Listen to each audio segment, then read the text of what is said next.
welcome to In the Rising podcast.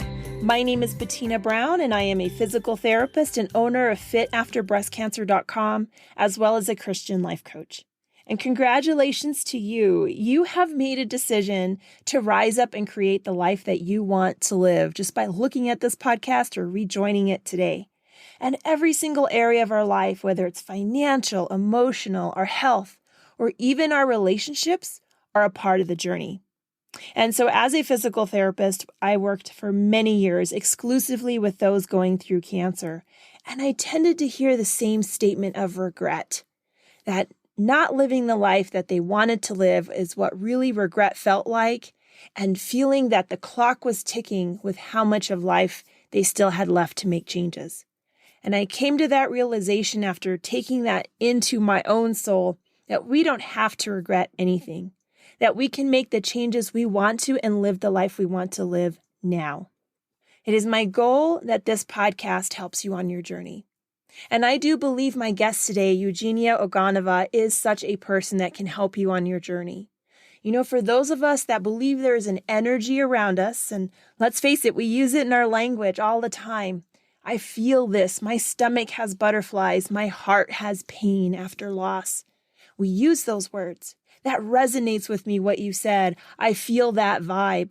But you know what? Energetics are a huge part of our lives. And if we can incorporate that in our personal life and move that on to our business and our relationships, we may have a life that we don't regret after all.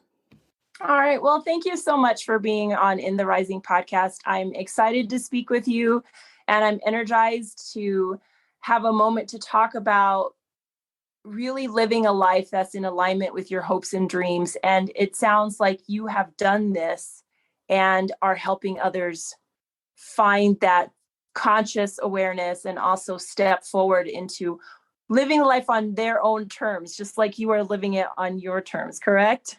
Yes, very much so. And so I read about you on your website and, read more about you. You just said, what struck out to me is you said, I knew I would live in the United States. I knew I would do this. Can you share where this knowing came from for you? Well, being a conscious person and being born clairvoyant, I was always able to have a different relationship with the universe. Certain internal knowing that was happening within me was kind of a constant flow, not quite like intuition when people have an occasional sense of something, but it's like stepping into certainty when you absolutely know that this is a future option. And then there's still always a choice because we live in the free will universe. So for me, I would bump into these various possibilities that felt very true to me. And then I internally had to make that decision. Will I go for it or will I not? And if it felt like a resonance that, yes, everything aligns and I'm certain that is it, then I would utilize essentially quantum creation and open doors. And this is what I do now with people is I teach them how to find these options within the quantum field for how to find your own certainty that is in alignment with your design, and then how to step into that future for yourself. Now, someone listening may say, that's exactly what I want, but I'm not even quite sure how to put that in other words, how to phrase that. When you say you were born clairvoyant, I want to step back. Was that something that was very accepted in your family to even talk about openly? Because I know a lot of people I've spoken to are just not wanting to tell too many people, what will they think? Or are they thinking I'm really grounded? Some families do not have that kind of openness. Share a little bit about your experience with that. No, my family was kind of an average, crazy family, overly educated. Everybody had 2 or 3 high degrees and high positions, and definitely sort of in quotes in the normal world. So having a kid that can see things was odd for them, and they all responded very differently. My grandmother was terrified for me that I would have really difficult life if I talk about it, because I wouldn't fit in. My grandfather thought it was fascinating and wanted to find scientific answers to why my brain is wired the way that it is. My mother just insisted that, no, I'm normal and none of those things are true. And you're just like everybody else. And my father thought that this was really cool. So they all had different opinions about it, but I was blessed with not caring what other people think. So because of it, I just kind of went on with my own way of looking at reality. And when I was 3 years old, I figured out that pretty much majority of people do not see what I see and do not know what I know. And by the time I was older, in school, like being bullied, being different, being kind of not knowing how to communicate very well because I saw reality very different, I decided not to talk about it because that didn't work socially.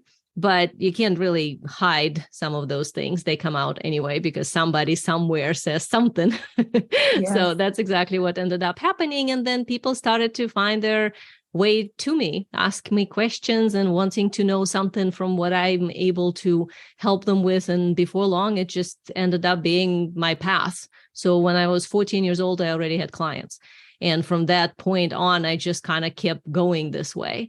And I've tried to get away from it to some extent. Like I tried to have a life, like go to college and like have a job and do normal things that people do. Yeah. But it just never worked out. I always went back to being me.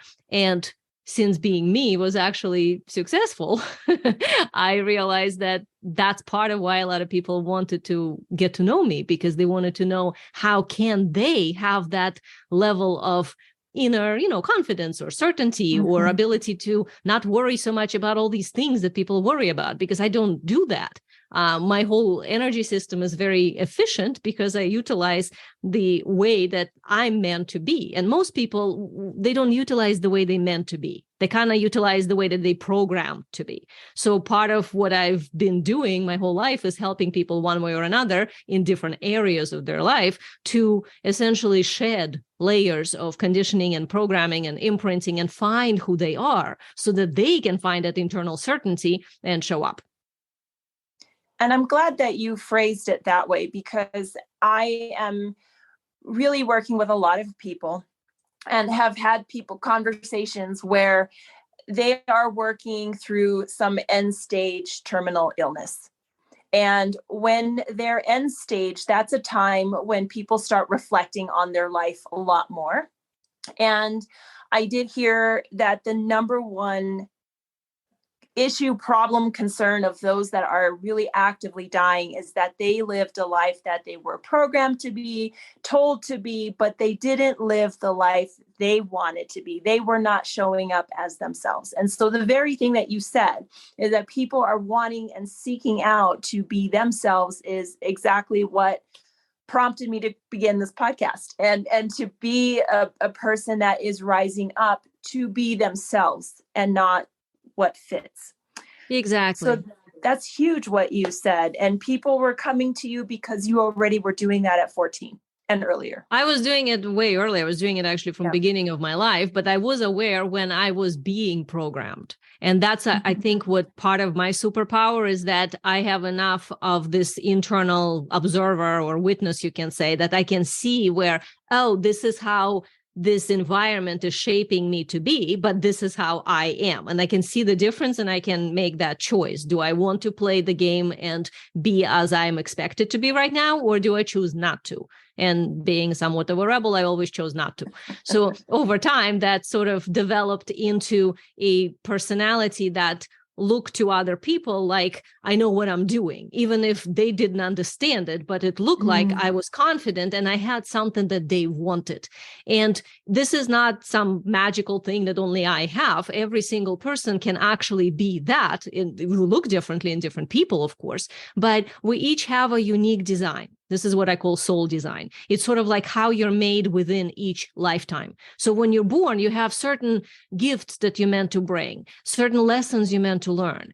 And we are traumatized quite often by our environment. And then instead of doing what we're meant to do, as in sharing our gifts and learning our lessons, we end up just trying to avoid more pain or avoid something that was difficult. And this is how a lot of times we end up in a position where somebody might be realizing that, oh my God, I don't know who I am, and I'm 40 years old. and I seem to have a job and a family and sort of like I've done everything in quotes right, but why am I doing this? Who am I? This is sort of the midlife crisis that a lot of people have too. Same thing happens in business and relationships, and especially if there's an illness that kind of puts everything under question. So one of the main things I always tell people is find what is your sole expertise. What is it that your unique superpower, unique gift? Not whatever skills you've learned. We all try to prop ourselves up with skills like, oh, I went to school, or I have this certification, like, oh, I know how to do this. Like, put that all aside. And underneath it, what is it that's natural to you? Maybe you're absolutely awesome at being able to be supportive to somebody. Maybe people come to you because they can tell you a secret, something that they know you can hold them in so that they can find their own space and feel like they can trust you. Maybe there's something within you that, like for me, one of my superpowers is I connect the dots. So somebody can tell me this story that to them, there's like 20 different things and life is complicated. And I would be like, no, 1, 2, 3, that's it. And immediately it's like a whole puzzle gets put together. So maybe you have skill like that or whatever. These are skills that come from the expertise. These are not learned skills. Soul expertise is the origin of confidence. So when somebody says, well, I don't know who I am, I would say that's because a lot of the layers of what you build your identity on, as in who you think you are, based on what other people's expectations were. So if you instead kind of put the expectations aside and look for what am I naturally an expert in? Something I didn't have to learn, something I just am. Not even something I do, but something I am. The more you bring that into your everyday life, even if somebody's terminally ill and they have a limited amount of time in this body, but they still choose for, let's say, 2 months that they have, do that, focus on that amazing expertise they brought in, that right there realigns the entire life and sometimes actually results in body healing as well. And thanks for putting that and phrasing it that way, because that does really make sense. What are you naturally good at, and what you are, not what you do. And I feel that a lot of people, when they're mine for was what I have my experience in is with health related issues, is that what they do and who they are, they could not differentiate that at all. And there was a knowing that that was not the case, but there was not a knowing of what should be the case or how to move on, if that makes sense. Absolutely. And one of the easiest ways to do this is to separate the role from existence. So like, let's say your role could be I'm an employee, or I'm a business owner, or I'm a mom, or I'm a mother, or like to this group of children, let's say. So like I'm a family person, or maybe somebody, I don't know, think of themselves as I am somebody in this process in my life, like let's say going through the illness. These are more of the roles. So if, let's say, the role didn't matter, or if you were coming in a world where like nobody knew what that means for you to be a mother or whatever, then it would be who are you as, let's say, a mother, as a business owner, as a person going through an illness of some sort. So now we're taking the role kind of to the side and starting to dig underneath it to who are you really. And usually it's a combination of factors. Nobody's perfect, but nobody is a mess and nothing good is in there. Like that doesn't happen either. So it would be more like, well, I'm a person that could be confident in certain scenarios and I don't know, maybe gets upset easily, or I get my feelings hurt, but I tend to get over it quickly. I'm the person who can, rise up to the occasion. And at the same time, I get scared about this. And you kind of start to develop this inner map of your behavior, but look what's beyond the behavior. That would be what drives you. So to look beyond behavior, you need to look at what's driving you. And it's interesting how for a lot of people, the first answer is always more like a programmed answer. Well, what drives me is I have to be a good mother. But then let's say if we dive underneath that, she kind of doesn't care to be a good mother, but she cares to be, or whatever that term for her, it doesn't mean anything. It's from her family. But what, let's say her thing was, I want my kids to learn, let's say, honesty or honor or something like that. Okay, now that's different. So now we define what good mother is from the kind of an artificial construct into, so honesty and, let's say, following through on your word is important to you, and that's what you want to instill in your children. Or maybe somebody who's a, business owner, and they want to, let's say, make their business work certain way or generate certain amount of income or help certain number of people. And then we look underneath that, and the drive maybe to prove something to their father. And it's like, okay, if we clean that up, would you still want to do your business? Would you still want to be an entrepreneur? And a lot of times it's like, whoa, okay, so if I didn't have to prove anything, I have to actually find why I want to do this business. And to me, eventually, all of this goes down to service, because we're here one way or another to serve others, to serve human collective, to impact human collective and advance human consciousness. So you might not think in these terms. You might think of, well, I'm just being good mom to my kid, but you are advancing consciousness of human collective by instilling in your child a specific parameter that you stand for that is harmonious. And the same goes for business, the same goes for partnerships and everything else. And that resonates with me for sure, because you talk about how we are to be in service. And a lot of people will mention, I want to do this. And if you go under all these layers of the onion, or, under the basement, dig it out, a lot of people really do feel that they want to be of service to someone. They don't want to let someone down. And in that fact, have actually let themselves down by doing all the right things, quote unquote, right? Air quotes. Say someone it's interesting you that and they're you now said, a client. Good. You said Go about the service and not let someone down. I would not put those two together. That's actually how things get a little twisted, because service in a higher sense is actually self-responsibility and self-honor that has absolutely nothing, zero, to do with anybody else's expectations. That is truly you shining your gift and your brilliance to the world, because we each are a unique cosmic event. When you're talking about don't let someone down, you automatically go down to somebody else's expectations. Because don't let them down, that's based on what will let them down. In my world, and the way I teach my clients is that you cannot let anybody down, because they will have to get down. So they would choose to get upset. They would have to choose to be angry or upset or hurt by your behavior. And we cannot be responsible for other people. We can only be responsible for self. So if, let's say, you are in integrity, you did not mean to hurt anybody. You did not mean to upset anybody. You did not mean to not follow through on whatever. You're just following what is the most aligned. So then if other people choose to get upset or have some issue about it, which occasionally does happen since we do not control other people, then you can be kind to them and compassionate, but not change necessarily your behavior always to accommodate, because then you're off the service path.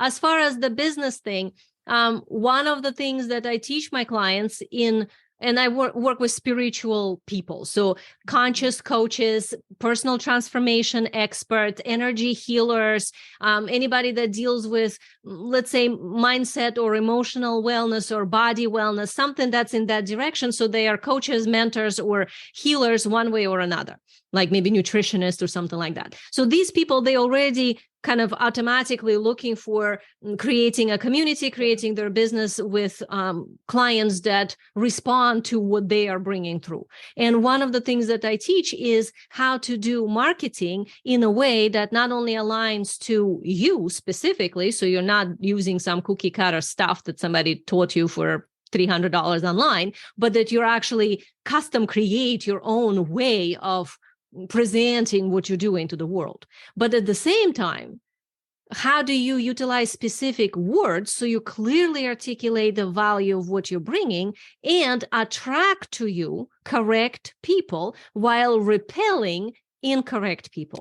So because of that, specific skill that I teach my clients, they do not attract, and so do I as well. I do not attract people who I need to either convince or who are totally lost. Like, that's not necessarily the level of work that I do. So what I do is sort of more like a PhD level versus the kindergarten level. So I used to, and I mean, I've been in business 25 years. So at the beginning, yes, I worked a lot with people who were very much lost and just trying to figure it out, or feeling somehow abused or assaulted by something, environment or relationship, and they wanted to find clarity. Over the years, I have progressed into teaching people who are already on a path to understand deeper layers of their soul work in the world, so that they can put their service further out into the world. And where I have been now for past 7 years, 10 years, is working with leaders of communities, people who are already at the position of one way or another leadership, and they are bringing to the world whatever it is that they stand for, that they care about, and they're supporting their people. So they're not lost or confused. They are clear pretty much internally on what their mission is or their sole purpose is. But they either not sure how to bring it out into this world, like they're afraid to burn out, for example. They've done it before when they overextended themselves and burned out. Or maybe they afraid to be taken advantage of because they overgave before. Or maybe they want to actually generate income doing the work that they're doing, and then not sure how to deal with this internal stuff about, okay, how do I charge more for this type of work and so on. So these are more of the problems. So from that standpoint, yes, of course, they are open to this information that I'm bringing, and they already ready to go deeper. And I just want to comment here that for anybody who has one way or another some entrepreneurial practice, understand that if you are attracting to you people that are not correct for you, like you either have to convince them, or they're not ready, or it's kind of like a battle with the client instead of actually helping them, that means there's something off in what you're putting out into the world to bring these people in. Because in energetics, you essentially create like a vortex around you with the messaging, with what you're saying to the world, with how you're being in your body, let's say on camera, if you're doing like Facebook Lives or Instagram Lives or anything like that. All these little things, how you interact with people, what words you use, makes a difference as to who comes into your world. And I'm not saying that somehow everybody has to work with somebody who's fully conscious. Like, no, there are plenty of people who want to work with beginners and help them to just step on a path. That's fine. Yeah. But be very clear who you want to work with, and trust yourself. When you're working with somebody, or you attracted somebody, or you just signed somebody for an appointment and you kind of like it's disappointing, or it feels crunchy inside or something, you're not enjoying helping this person, that you don't have to be a slave and say, well, I'm here to do. No, you're not. You're here to work with specific people who love and need what you're bringing. So if you are feeling kind of about it, something inside doesn't sit right with a specific client, don't feel bad or guilty about it. Instead, go into more like a problem solving mode. Like, okay, what did I say that brought this person into my life? How did they show up? Did they read my sales page or my flyer, or did they saw my video? Okay, was there some red flags when we were chatting before they sign up, and I just kind of reasoned myself into, well, I can probably help them. Like, look for those things and don't do them again. That's all. No need to feel bad about it, but it's actually something that I see so often when people work with people that they don't like, and then they don't like what they do when actually they meant to help. And it's glorious that they can do that. Just work with the people who are receptive to what you're bringing. Yeah. And I think working with people who are receptive, that can work in so many areas of your life. Of course. Yeah. And you don't have to pull down the door and like beat it into someone. Some people are your people, some people are not. And that is okay. Well, and from the energetic standpoint, we actually, like, I would use it like a range of frequency. So there's certain range that you vibrate in. You have the lower end of that range and a higher end. And your friends, your like co-workers, whoever you socialize with, your clients, if you're an entrepreneur, should fall into that range. And ideally midway to up, not always down. So if, let's say, you have a family member that doesn't even fit into that range, or barely to the lower part of your range, that's not a family member you want to socialize with. I'm not saying like stop having a relationship. Maybe you just see them once a year for, holidays or something and be polite, but don't feel bad that you don't have a desire to go hang out with this person. Maybe it's your sister. Well, if you're in a different frequency range, it's actually detrimental. And from my experience of doing this work for pretty much my entire life, which is almost 50 years, is that we have certain capacity for growth. And some people are on a path and some people are not. And when we show up in their lives, or if they are in our lives, there's something to learn in us about our behavior, but it's not always about getting the other person to be where we are. Some people are just, that's not their path this lifetime, maybe next time, but not this time. So instead of trying so hard to get your whole tribe or community to match your beliefs, it's way better to be fully in embodiment of your beliefs. And then from that place, show up and showcase who you are. And then right people will come to you. And the wrong people will literally leave you and let them go, because it creates more space in your life for more amazing people. And you said it, let them go, and let people in and let them go.